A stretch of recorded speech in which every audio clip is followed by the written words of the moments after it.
12 বছর আগে আমার ভাই সজল দেবনাথ কইছে বিদেশ যাইব, আমরা কাছে টাকা চাইছে, আমরা কইছি আমরা কাছে এখন টাকা নাই, তখন কইছে বিজয় দাসে পাঠাইবো। বিজয় দাসটা লোকটাকে টিরে সারা চাকরি করে বিজয় দাস। বাড়ি কোন জায়গায়? গুড়ান পারে আমরা পাশের বাড়ি। এরপরে কি হয়েছে?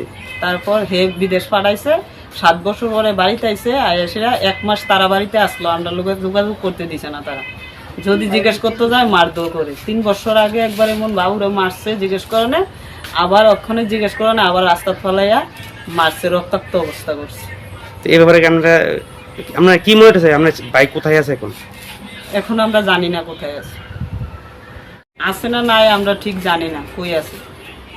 বিজয় দাস জানে। বিজয় দাস সরকার লাস্ট কবে যোগাযোগ করছেন?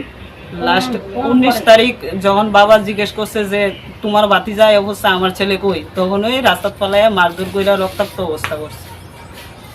থানাত গেছি আমরা, থানাত গিয়ে এফআইআর করছি। পুলিশকে আইছিল? পুলিশ আইছিল, জিজ্ঞেস করছে, করে সেরে আবার গেছে। তো এখন আপনারা কি চান? আমরা এখন বিচার চাই, এখন আমার বাইরে ফিরা পাইতাম চাই।